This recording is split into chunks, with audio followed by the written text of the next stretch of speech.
बिस्मिल्लाहिर्रहमानिर्रहीम। अस्सलाम वालेकुम नाज़रीन, आप देख रहे हैं प्रोग्राम गुफ्तगू और मैं हूं जुल्फ़कार मीर।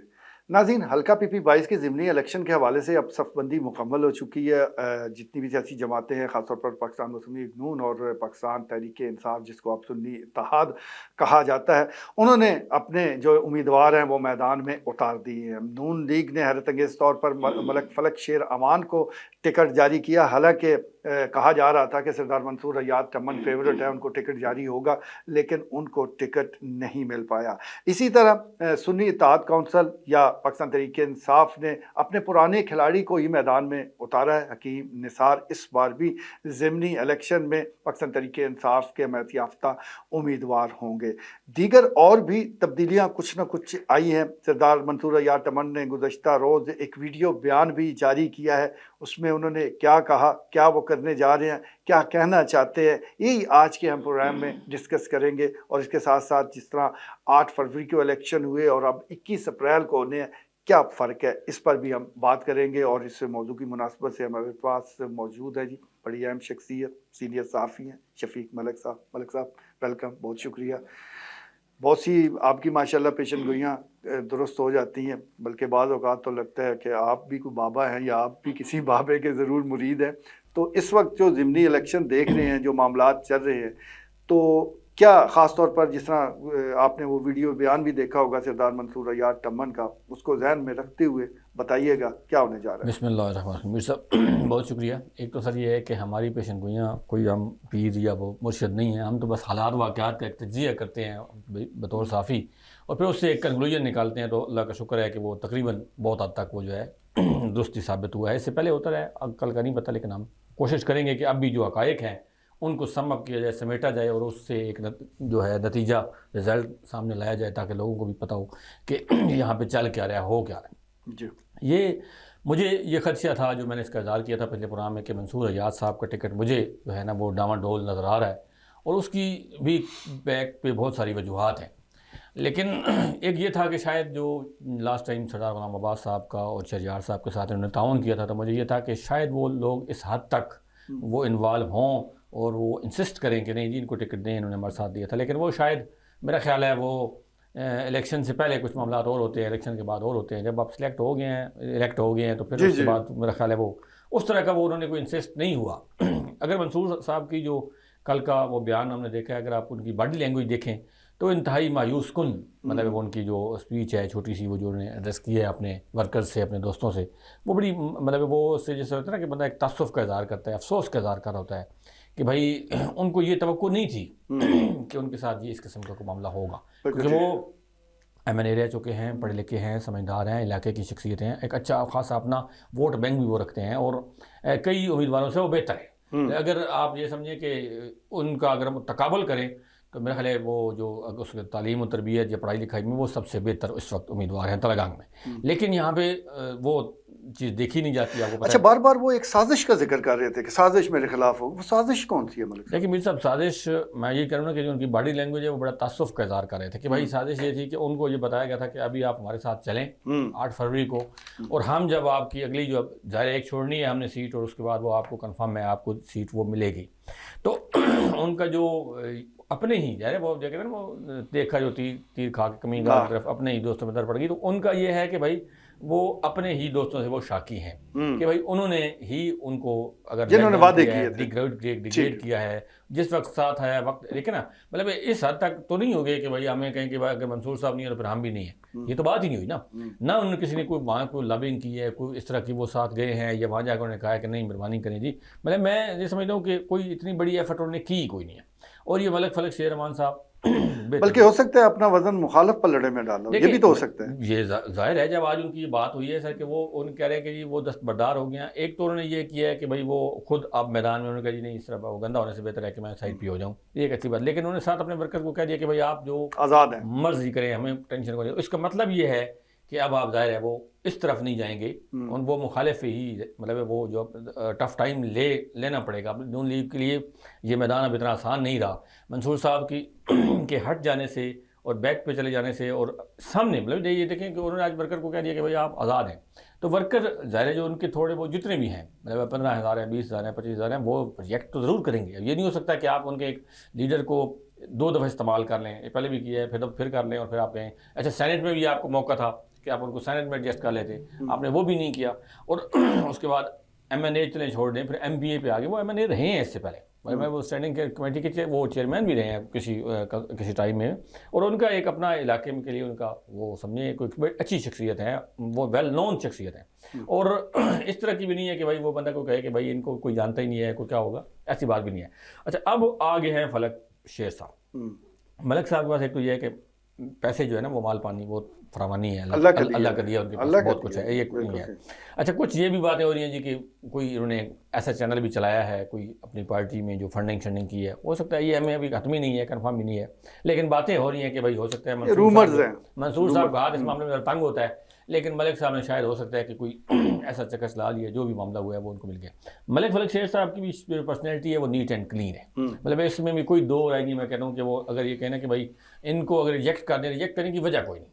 मलिक फलक शेरवान को कोई ये कह दे कि भाई नहीं जी आपने क्यों दिया है, ये बात गलत है, क्योंकि मलिक फलक शेरवान साहब, हाँ एक बात ये है कि वो वक्त उन्होंने भी पार्टी अपनी जब टाइम आया तो वो क्यू लीग में वो गए हैं, क्यू लीग से वो वापस आए हैं। तो ये तो सरदार मंसूर हयात ने भी किया, मंसूर हयात उन्होंने भी किया इस मामले में, तो दोनों बराबर सारे तकरीबन वो बराबर एक जैसे हैं। उस तरह का अगर देखें तो उसमें शहरियार ही बचता है। मलिक साहब इकबाल साहब भी गए थे के साथ, लेकिन शहरियार रहमान को ये है कि वो कहीं नहीं गए, वो अपनी पार्टी में खड़े हैं। तो मलिक फलक शेर रहमान साहब का जो डिसएडवांटेज थोड़ा सा, जो लोग कह रहे हैं कि भाई ये इनको आपने कल तक ये क्यू लीग में थे और आज इधर आ गए, लेकिन अच्छा अगर कोई बंदा आता है तो मेरे ख्याल उसको वेलकम करना चाहिए। अगर वो उनकी अगर कामयाबी मिलती है उसको, उनको अगर ये लोग उन पर एतमाद करते हैं, जो यकीनन करेंगे, और मैं ये समझता हूँ कि ये इलाके के लिए, तेलंगाना के लिए, तेलंगाना ज़िले के लिए जो है वो बहुत हद तक बेहतर है। बिल्कुल ठीक है जी, बहुत हद तक बेहतर है। मलिक फलक शेर रहमान की शख्सियत के हवाले से शफीक मलिक साहब बता रहे हैं कि बड़ी हलीम तबीयत के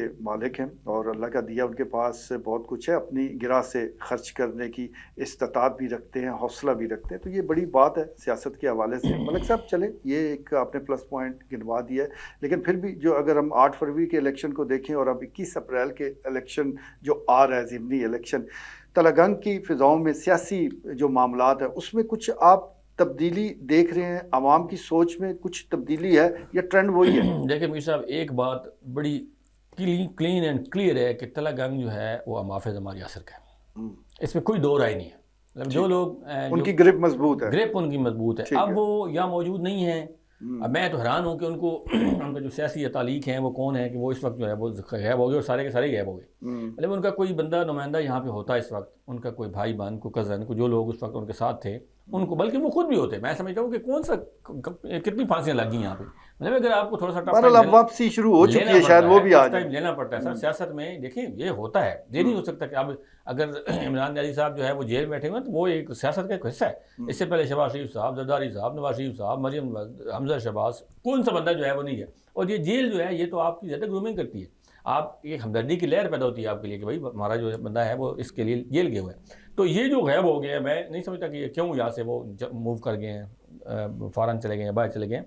अगर वो आप भी वापस आ जाए, वो आज वापस आ जाएँ, वो कल वापस आ जाएँ, वो परसों वापस आ जाएँ, वो बिल्कुल जनाब किसी बंदे की फिर वो बड़ी मुश्किल हो जाएगी उसको वहाँ पे खड़ा होना। लेकिन अब जो कि हाफिज़ साहब नहीं है, खला मौजूद है, खला मौजूद है, और वो जो उनके उम्मीदवार हैं हकीम निसार साहब, कारकुन हैं PTI के ज़र है उसमें, लेकिन वो इस तरह की जो है ना जिससे कहते हैं कि बड़ा एक कैंडिडेट होता है। जैसे मैं लास्ट टाइम कहा था कि सरदार अब्बास साहब के मुकाबले में उनका कद काट जो है वो उस तरह का नहीं है। जितना टाइम हो गया एक बंदे को, ज़ाहिर है एक फील्ड में 30-35 साल गुजारे हैं और एक बंदा 2 साल 3 साल के बाद आता है तो फ़र्क तो ऑटोमेटिकली होता है सर। अब ये हुआ कि मीर साहब के हकीम निसार साहब को, ठीक है वो कारकुन है, अच्छे कारकुन हैं PTI के, और मतलब दबंग किस्म के हैं वो, लेकिन मतलब ये है कि उनका जो, अगर आप हल्का PP22 को देखें, इसका मले वकू देखें, तो कुछ एरिया ये तेलंगाना का है, कुछ ये भगवाल से आगे करसाल, रुपाल इधर का है, कुछ एरिया ये कलर कार का है, बिल्कुल, और ये मुरीद तक, मतलब ये जो बेल्ट चलती है।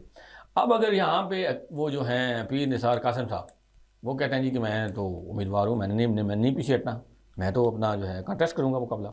उसके बाद वो जो हुमायूं सिकंदर साहब हैं, बुखारी का नाम है, वो कहते हैं जी मैं भी उम्मीदवार हूँ, मैं भी इलेक्शन लड़ूंगा मैं। अच्छा, अब ये अगर एक पार्टी के 3 या 4 लोग हैं, वो मलिक इकराम साहब है मेरा ख्याल है, वो भी खड़े हैं कि मैं भी लड़ूंगा, तो जब इतने लोग आ जाएंगे तो ये लाम हाला साहब जो है ना वो फ़ायदा मलिक फलक शेर साहब को होगा। इनमें से अगर ये सारे लोग एक पेज पे आ जाएं, एक कैंडिडेट खड़ा हो जाए, कि भाई ठीक है जी, अगर वो कहते हैं पीर साहब कासिम साहब को कहते हैं आ जाएं, आराम से वो सीट ले लेंगे। हकीम निसार साहब अगर अकेले होते हैं तो ये बहुत अच्छा मुकाबला इनका साथ फलक शेर साहब के साथ बनेगा। लेकिन अगर ये 4 बंदे जो कह रहे हैं कि हम 4 बंदे उम्मीदवार हैं, तो अब इमरान खान का जो सपोर्टर है सर, वो अब ये तो नहीं हो सकता कि वो 4 लोगों को तो नहीं कर सकता ना, उसके पास तो एक ही ऑप्शन है, और जिसको वो खान साहब ऊपर से हाथ रखेंगे वो उधर जाएगा। लेकिन अपने तौर पर 400 समझ लें, 600, 1000, 2000, 3000 वोट भी अगर कोई सर निकाल लेता है, तोड़ लेता है, तो वो नुकसान जो है वो इसी PTI का। वैसे ठीक है जी, PTI का नुकसान हो सकता है, लेकिन मलिक साहब जैसा मलिक इकराम का आप जिक्र कर रहे हैं जिनका ताल्लुक मेंगन से है, वो बुनियादी तौर पर तो नून लीग के हैं, टिकट के भी ख्वाहिशमंद थे कि अब जमात उनको टिकट दे, लेकिन टिकट नहीं मिला तो फिर वो आज़ाद हैसियत से इस वक्त इलेक्शन में मौजूद है। इसी तरह सरदार मंसूर यार टमन, इनका ताल्लुक भी नून लीग से है, और जो उन्होंने कहा है कि चले मुखालफत अगर नहीं की तो हमायत भी नहीं की, उन्होंने तो आज़ाद कर दिया है। तो ये तो बराह रास्त मलिक साहब को, फलक शेर अमान साहब को वो नुकसान हमें नज़र आ रहा है। दूसरी तरफ हकीम निसार साहब हैं जो जिस तरह आप बता रहे हैं कि कारकुन हैं, तो मैं फिर उसी सवाल की तरफ जाऊंगा कि 8 फरवरी को जिस कदकाठ की आप बात कर रहे हैं सरदार गुलाम अब्बास खान साहब की, उसके मुकाबले में जो चलें धांधली के इल्ज़ामात को साइड पे रख दें, जो अदाद शुमार हमारे सामने मौजूद हैं वो भी एक बड़ा वोट बैंक है हकीम निसार साहब को जो मिला, जो वोट मिले, तो ये ट्रेंड 21 अप्रैल को भी हम देखेंगे बरकरार रहेगा। सब उस वक्त पोजीशन कुछ और थी जी, अब पोजीशन कुछ और है। ठीक है, अब बहुत सा ठहराव आ गए, सही है। उस वक्त ठहराव नहीं था, उस वक्त एक जज्बाती कैफियत थी, छोड़ेंगे नहीं हमने, बिल्कुल कुश्तों के पुश्ते लगा देने हैं, बिल्कुल हमने तख्ते उलट देने हैं। अब जरा सा ना वो ठहराव पैदा हो गया। आम बंदा जो है सर वो जरा सोचने यार चले जो होना था वो हो गया ना, अब ये तो 4-5 साल तो नहीं जाना है। एक ये सोच हो गई है आम, अगर आप देहातों में या गांव में या किसी बैठक में बैठते हैं तो ये हो गया कि यार जो हो रहा था वो हो गया। अब आप फार्म 47 उठाएं या 48 उठाएं या 45 उठाएं, अब उससे कोई फ़र्क खास पड़ने वाला नहीं है। अच्छा, आम जो बंदा है सर वो कहता है कि भाई एक तरफ आपका सिटिंग MNA है सरदार गुलाम अब्बास, वो कंपेन ज़ाहिर है करेंगे उनको और करनी पड़ेगी। दूसरी तरफ आपके वो हैं शाहजहां रहमान साहब, वो भी करेंगे। और अगला जो एरिया आपका है कलर कार में असलम सेठी साहब का, तनवीर असलम साहब, वो भी जोर लगाएंगे। मैं ये सिर्फ कह रहा हूँ कि अगर ये सारे लोग जो PTI के 2-3 लोग उम्मीदवार आ गए, अगर ये एक आ जाए तो बहुत हद तक इनको मतलब वो उसमें फ़ायदा हो सकता है। लेकिन अगर ये तीनों आज कहते हैं कि भाई नहीं हम तो अपना अपना इलेक्शन लड़ेंगे, तो एक तो वो ये संजीदगी उसमें से ख़त्म हो जाएगी, दूसरा ये वोटर को तकसीम कर देंगे, तीसरा अपना नुकसान करेंगे, चौथा अपनी पार्टी को भी नुकसान करेंगे। और इसका जो सारा एज है, देखें एक तरफ आपकी कंपेन कर रही है गवर्नमेंट, मतलब गवर्नमेंट कर रही है ना सर, कि गवर्नमेंट के पास वसाइल की भी कमी कोई नहीं सर। अच्छा, उसके पास जो ज़ोर ज़बरदस्ती की भी कमी कोई नहीं। अच्छा, रिसोर्सेज की भी कमी कोई नहीं। अब किसको उठाना है, किसको बिठाना है, किसको कहाँ पर रखना है, किसकी दीवार छलांगनी है, किसकी फलांगनी है, वो सारा काम आपको पता है गवर्नमेंट वो कर सकती है सर। तो गवर्नमेंट के मुकाबले में एक इलेक्शन लड़ना, और इलेक्शन भी फिर आप कहें कि हम 3 बंदे खड़े होंगे, हम अलग अलग लड़ेंगे, अभी पहले आप एक पेज पे तो आए ना सर, आप एक पेज पे आएंगे फिर आपको अपनी मूवमेंट बना सकेंगे। अगर आप एक पेज पे नहीं आते तो मुझे नहीं लगता कि आप कुछ यहाँ से गेन कर पाएंगे। ठीक हो गया जी, मुश्किल मरला है, और इलेक्शन होता ही हमेशा मुश्किल है, लेकिन जब आप चीज़ों को जोड़कर देखते हैं तो उसमें आपके लिए फिर रास्ते निकल आते हैं। मलिक फलक शेर अमान जिस तरह शख्सियत के हवाले से शफीक मलिक साहब रोशनी डाल रहे हैं, उनका ज़ाती वोट बैंक यकीनन होगा, इस पर बहस हो सकती है कि वो ज़्यादा है या कम है, लेकिन वो अपना वोट बैंक ज़रूर रखते हैं। लेकिन इसके साथ साथ अगर हम मरलावार इस हलके को देखें तो ये 3 शख्सियात के गिर्द ये हलका वो घूम रहा है। तालागंग सिटी है, मज़ाफ़ाती इलाका है, यहाँ मलिक शेर यार अमान जो कि MP हैं, उनका असर रसूख बहुत ज़्यादा है। इसी तरह थोड़ा सा आगे चलें, चकवाल, तहसील चकवाल का इलाका शुरू हो जाता है, यहाँ पर सरदार गुलाम अब्बास का असर रसूख वो काफ़ी मौजूद है। फिर इलाका बनहार है जहाँ मलिक तनवीर असलम सेठी MPA हैं, उनकी ज़िम्मेदारी बनती है। तो कलेक्टिव एफर्ट्स के ज़रिए फलक शेर अमान साहब को बिल्कुल फ़ायदा हो सकता है, लेकिन हतमी फ़ैसला तो फिर अवाम ने करना होता है। और आजकल जिस तरह लोग बाहर निकलते हैं वो क्या कर गुजरे इसका अंदाज़ा तो ताकतवर लोगों को नहीं हो सकता। हमें क्या होना है इसके लिए हमें इंतज़ार करना पड़ेगा। मलिक साहब टर्न आउट की बात कर लेते हैं। फिल वक्त तो रमज़ान है, रोज़े चल रहे हैं, हमें कोई जोशो खरोश नज़र नहीं आ रहा। रमज़ान के बाद क्या सूरत हाल होगी, क्या लोग दिलचस्पी लेंगे? आइडियल मौसम है, कोई इसमें ऐसा प्रॉब्लम नहीं है। 21 अप्रैल को आपका बिल्कुल जो है ना वो बहुत ज़्यादा ठंड भी नहीं है, बहुत ज़्यादा गर्मी भी नहीं है, फसलों की कटाई होती है, लेकिन वो साथ उसमें कोई ऐसा इशू नहीं, फ़र्क नहीं पड़ता, लोग वोट कास्ट करेंगे, अच्छा टर्न आउट आएगा सर। और मैं जो फलक शेर साहब का एक एज में बताया कि वो कल तक अम्मार यासिर साहब के साथ थे। ठीक है। अम्मार यासिर साहब के जो दोस्त हैं, बहुत सारे जो दोस्त हैं वो फलक शेर साहब के साथ गए भी थे और अभी उनके साथ भी खड़े हैं।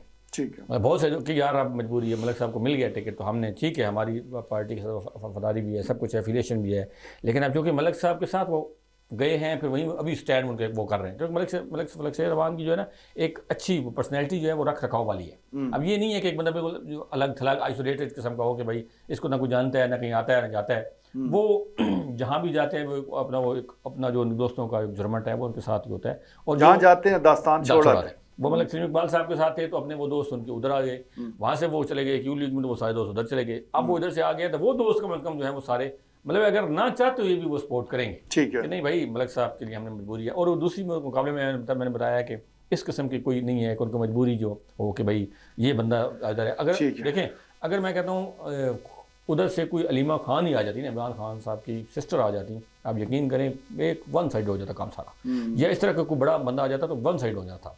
अब मतलब ये है कि एक वो ठीक है हकीम साहब की मैं बात नहीं, हकीम साहब का अपना जो है वो ठीक है, कारकुन है, पार्टी के लिए उनकी बड़ी कुर्बानियाँ हैं, सब कुछ है, लेकिन वोट लेने के लिए सर ना वो आपको पता ही है कि यहाँ पे जिस तरह मिलते हैं वो कुछ और तरीका है। बहुत से कारकुन थे ये जो नून लीग में जिनकी ख्वाहिश थी कि भाई शायद कोई इनकलाब आ जाएगा, अब मियाँ साहब चेंज करेंगे, अब तब्दीली आएगी, अब हमें टिकट मिलेगा। उन्होंने कहा चलो चलो दसो कोई टिकट नहीं, टिकट उन्हीं को देना है जिनको हमने देना है। आप लोग सुकून करें, आराम से बैठें, आप वोट डालें, आप बैनर लगाएं, नारे आप नारे मारें, लगाएं, झंडे लगाएं, ऐसे गाड़ियों को अरेंज करें, रिक्शे ढूंढें, जिंदाबाद मुर्दाबाद, और मियाँ साहब जिंदाबाद, शहबाज साहब जिंदाबाद। आपका जो काम है आप वो करें। ये टिकट के जो काम है, असम्बलियाँ जो हैं ये बड़े लोग आते हैं, बड़े लोगों का काम है, ये छोटे मोटे लोग जो हैं इनको जरा आप साइड रखें। अच्छा मलिक साहब, आखिरी सवाल आपसे पूछना चाहूँगा, जिस तरह आपने फलक शेर रहमान साहब के दोस्तों का जिक्र किया है कि वो चाहे क्यू लीग में हैं लेकिन उनकी हमदर्दियाँ अब उनके साथ हो गई हैं, चलें वो तो एक दोस्ती का चक्कर है।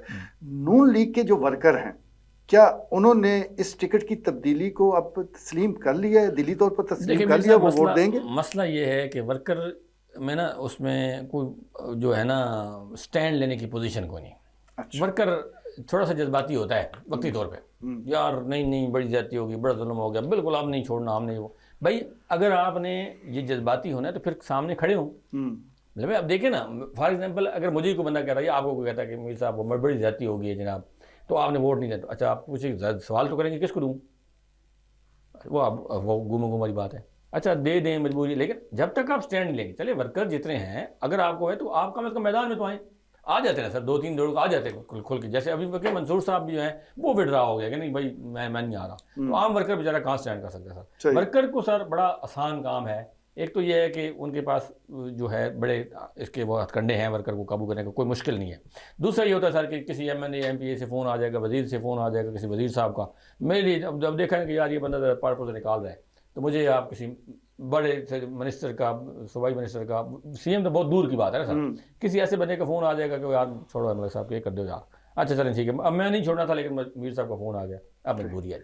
तो ये जब तक वर्कर सर इस किस्म के वर्कर हैं तो फिर फैसले भी इसी किस्म के। ठीक हो गया मलिक साहब, बहुत शुक्रिया। नाज़रीन, आपने गुफ्तगू सुनी ज़िला तलागंग और हल्का PP 22 का आज हमने जायज़ा लिया। जहाँ तक तलागंग की बात है तो अरसा दराज हो गया हम भी देख रहे हैं कि तलागंग की सियासत जो है वो ज़िले के गिर्द ही घूम रही है। पहले सियासत थी कि तलागंग को ज़िला बनाया जाएगा, मुख्तलिफ सियासी रहनुमा ये दावा करते थे, फिर बिलाखर ये ज़िला बन गया, बड़ी वाह वाह हुई चलते हुए, उसके बाद ज़िले को गैर फ़ाल कर दिया गया। तो अब सियासत और बयानिया ये है कि कौन है जो ज़िले को फ़ाल करेगा, जो इसको ज़िले का जो असल दर्जा है वो दिलाएगा। तो अब भी जो सियासत है तलागंग की वो ज़िले के गिर्द ही घूम रही है। देखते हैं कि 21 अप्रैल को तलागंग की आवाम या वनहार है या तहसील चकवाल की आवाम जिनका ताल्लुक, जिनका वोट हल्का PP 22 में है, वो क्या फ़ैसला करते हैं। असल फ़ैसला वही होना है जो आवाम वोट की शक्ल में वो देंगे। आज के लिए इतना ही, इजाज़त दीजिए, अल्लाह ने के बाद।